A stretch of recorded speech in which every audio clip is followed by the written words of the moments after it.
trái mau chung kia lời nông kia thọt bàn bị bấy po hay nông kia lang chừng mà đào ấy miền nông chọc miền sò lò kari miền tật rồi miền mòn trà cái đấy nhiều hai chị đọc nhạc chia tranh tới hơi vật lì lang chôn họ thay trơn mình men tranh mau chung đã sọc kê cứ ní trò lọc tới sọc với nhau dạ pi năm cái lá đại buộc nhau rút nơi không bật té Malaysia lời đó ngày đòi saoแต่ไกลพวกខ្ញុំអត់មានការងារធ្វើអញ្ចឹងពួកខ្ញុំត្រូវត្រឡប់ទៅស្រុកកំណើតវិញមុននឹងទៅស្រុកកំណើតនេះពីអ្នកបងប្អូនគេនេះអូវ៉ាលីមកមិនទាន់ដាក់ខោអាវទេនៅក្នុងនឹងមានស្អីខ្លះទេដើម្បីទិញយកអីវ៉ាន់យកមកធ្វើម្ហូបជប់លៀងជប់ជុំគ្នាមុនទៅស្រុកធ្វើមានស្អីខ្លះនេះនំបញ្ចុកស្រុកទឹកក្តៅចំនួន5កញ្ចប់ហើយមានមាន់មានខ្ទឹមដើម្បីយកមកធ្វើសាឡការីជប់ជុំជាមួយមិត្តភ័ក្តិវាចាយក្នុងថ្ងៃហ្នឹងមុននឹងយើងឡើងទៅស្រុកជប់លៀងសិនមើលតែដៃចាយទៅដូចលះដល់ហើយចិត្តឡើងញាប់ហ្មងហើយមានលក្រីមានដេងពីអ្នកបងប្អូនគេនេះហូចឡើងតែលៀងសាច់មាន់មានពងទាមានអីអញ្ចឹងណាដើម្បីធ្វើសម្លការីទៅជប់មុននឹងយើងទៅស្រុកដាច់អស់ដៃម្ដងនេះអ្នកត្រឡប់ទៅស្រុកលៀងសាច់នឹងសាច់ស្អីខ្លះទេមើលចាយនោះវិញហាន់បន្លែមួយដៃញាប់ឆ្មាញ់សន្តិស័កផ្ទះឲ្យស្រៀងញ៉ៃទៅចុះដោយសារគាត់ធ្វើការក្នុងផ្ទះឲ្យខ្ញុំមកសុំផ្ទះគាត់ធ្វើដើម្បីជប់លៀងហើយកន្លែងមកមើលបន្លែយើងវិញនេះអ្នកដែលទៅស្រុកឯងចិត្តបន្លែចិត្តខ្ទឹមបារាំងមានការ៉ុតអី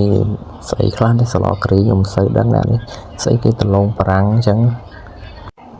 មានត្រប់មានអីនេះមានបន្លែគ្រប់មុខដែរហ្នឹងសាឡគ្រីនេះអ្នកទៅស្រុកហ្នឹងបងប្អូនខ្ញុំផ្ទាល់ហ្មង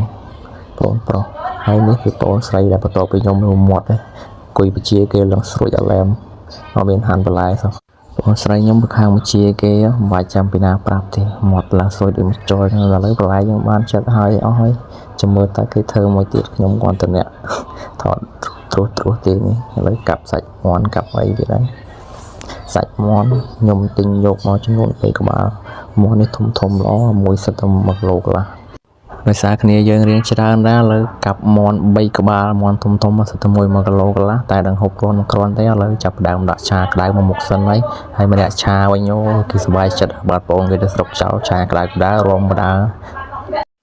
ឥឡូវមកហូបយើងធ្វើច្រើនអស់ហើយឥឡូវចាយមកជុំគ្នាឥឡូវនាំគ្នាថតបាន2-3ប៉ុស្តិ៍ហើយនាំគ្នាឡើងជ្រុញម្ដងហើយមាននំបញ្ចុកមានសាឡការីមានទឹកក្រូចមានមាន់ឆាក្តៅ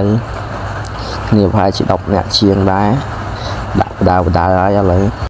ឡូវពីណាដាក់បាយពីណានំបញ្ចុកហើយឥឡូវនេះស្វឹងទឹកក្រូចបាត់ហើយនាំគ្នារំចាក់បាច់នឹងក្បាច់ស្អីខ្លះទេនោះអូនចាយហ្នឹងបើអូនអាវលឿងវិញថាអូស្វឹងទឹកក្រូចចាក់ក្បាច់ឡើងម៉ែមិនដឹងថាក្បាច់ស្អីខ្លះទេដោយសារខ្ញុំអត់បានដាក់ចម្រៀងទេព្រោះខ្លាចជាប់ copyright អញ្ចឹងណា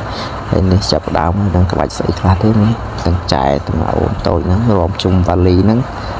គាត់ទៅជូនដំណើរគេហ្នឹងពោះយកស្បាយណាចុងក្រូចហ្នឹងមិនដឹងថាក្បាច់ស្អីទេម្នាក់ឯងដាក់ឡើងវីដេអូខ្ញុំមានតែប៉ុណ្្នឹងឯងបាយ